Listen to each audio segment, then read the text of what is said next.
Hi everyone, Ashley here and welcome to another video on my YouTube channel. Today I'm going to be sharing how I made this fun Slimline beach themed card using a bunch of Lawn Fawn critters, including some that were actually in stamp sets that were meant to be used for other holidays like Easter with those bunnies, but I think that they work really well on this beach scene as well. So without further ado, let's get into it. I'm going to be starting by blending the background, and for this I have 4 different pieces of cardstock that I've gone ahead and cut out off camera. The first is this Slimline piece cut with a wavy border die. The second 2 are Slimline pieces cut with Hillside dies, and the fourth is just a Slimline rectangle.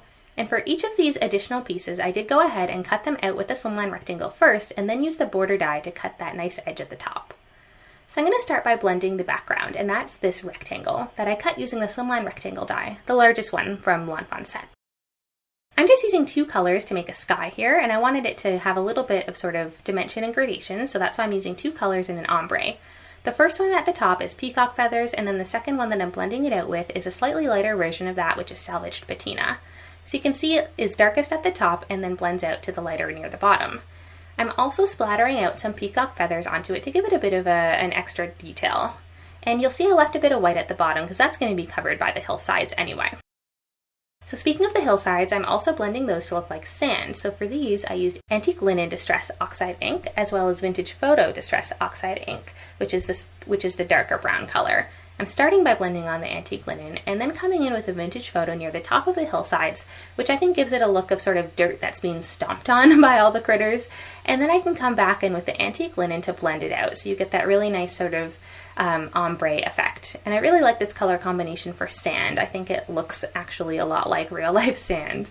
And again, I'm just leaving some white at the bottom because those are going to be covered when we start to layer these pieces up. I'm splattering these pieces with some more Vintage Photo Distress Oxide ink to again kind of give that look of realistic sand. Finally, I'm blending onto this water piece using some Mermaid Lagoon Distress Oxide ink, and I'm blending it from the bottom, and then I'm just leaving a little bit of white space at the top and blending it out with my blending brush. This blending brush doesn't really have any ink on it, just maybe what was left over from last time, and it kind of just helps to soften the edges of where I put on that ink. So now that all of those pieces are blended and ready to go, it's time to start assembling some of these little critters that are going to be going into the scene. So off camera, I went ahead and stamped out a whole bunch of critters using some Gina Amalgam black ink, which is good for Copic coloring, and I stamped them in my Mini Misty stamp positioner tool so that I could get a really nice crisp black image by stamping things out twice. I stamped everything onto some Neenah Solar White cardstock, which is a really good cardstock for Copic coloring. And now I can color them in with my Copic markers.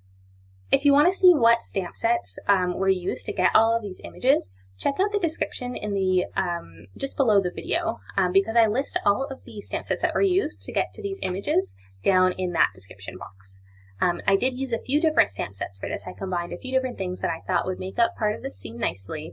So yeah, definitely head down to that description box to get more info on that. Like I mentioned, these bunnies in particular did come from an Easter set called Extra Amazing Easter. At least a few of them did, and some of them came from a few other stamp sets that Lawn Fawn has included bunnies in as well. Like, for example, that running bunny came from one of their latest stamp sets called Scootin by, which has some critters that and some scooters that they're meant to be riding, but they don't have to be riding the scooters. They could be doing other things where motion is involved as well, so that's what you're going to be seeing on this card. Just showing a few examples of each of the different types of images that I colored so you can get an idea of how I colored each one without having to watch all of them because it does get a little bit long. So for the bunnies, I just used some light brown shades. For the squirrels, I used some darker brown shades. Again, for those little chicks, I used some yellows. And now I'm using some reds for the picnic basket and the picnic mat. Because I think that's a really fun, bright summery color. And in general, for these images, I did try to use bright summery colors because I thought that would be really fun to put on this beachy scene and have it really stand out in a summery, bright way. I'm also using a whole bunch of palm trees that I had stamped out and colored before, as well as some pineapples. So some of these images I had stamped and colored from previous cards but not used them. So actually that was sort of the inspiration for this card, to be honest. I had some leftover palm trees and pineapples, so I knew I didn't want them to go to waste, and I wanted to create another card that had a fun beachy scene where I could include those pineapples and palm trees as well. So as a finishing touch, I'm just going around on these images and adding some white gel pen as an accent, which I think is a really nice finishing touch. So off camera, I've gone ahead and cut out all of those images, and now I can start assembling the card. To do that, I'm just gluing all of these pieces together with liquid glue onto a slimline card base, which is for me 8.5 by 3.5 inches. And I guess the one sort of important thing to note about how I'm gluing these together is that for these hillside pieces and the water piece, I'm just adding glue to the bottom and leaving some space at the top. And that's because I know I'm going to want to be tucking some of these images in behind the hillsides and behind the water. So I wanted to leave space to do that. And the pieces still stick together perfectly well. So if you're doing something like this, I would definitely recommend doing that. Now I'm putting together the sentiment. And to do this, I'm using an alphabet die set. I think this is Harold's ABCs, but I might be wrong, so definitely check that description below the video if you want to know for sure what stamp set this is from. But I'm just sort of aligning the letters on my acrylic block to spell out I pine for you, which I thought was a cute sentiment to go along with all the pineapples on the card.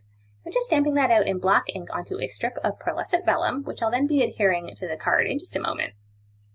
But first I'm going to start sticking down all of these images, and off camera I've gone ahead and sort of laid them out where I think I want them to be, which in my opinion is actually the most fun part of making the card, sort of decorating it and putting everything in place. You can really see the card starting to come together, but it's not the most exciting process to watch, so I do cut that part out of my videos, and you can kind of just see the end result where all of the images are, where I've placed them, and where I think they need to be. I thought this scene was really fun, and again, I was sort of inspired by the pineapples, and I wanted it to be that these bunnies and squirrels and chicks were kind of digging into the pineapples and having a snack, and I love pineapples, so this is like a dream for me, being on a beach and eating pineapples, so that's why I also stamped out some of the little forks and knives and spoons and things, because I wanted to put those in the bunnies' hands to make it look like they're eating the pineapples. So like I mentioned, I just adhered that sentiment strip down by putting a little bit of double-sided tape onto the end of each piece of the strip, and then just sticking it down on the back of the card panel so that the ends are hidden and the adhesive is hidden behind it as well. If I had been more proactive, I could have done this by kind of tucking it behind the water piece before I glued it down, but I didn't, so I just tucked it behind the whole card front, and I don't mind that you can see the little edges, but if you are worried about that, you could also just stick it down behind that water piece before you glue the water piece down into the card front, and then the ends of the vellum would be completely hidden. So once I've stuck everything down using some liquid glue and foam squares, this is the final card. I just love how cool of a scene it is and how those cute little critters are enjoying their pineapple snacks. I think it's so adorable. And it was a really great way to use up my leftover pineapple and palm tree images, so I'm really happy with how it turned out. Thank you so much for watching. I hope that you enjoyed watching this process video. If you do like my cards, make sure to head over to my Instagram account, which is linked also down in that description below the video, where you can see more of my cards as well. Thanks so much for watching, and I'll see you next time. Bye!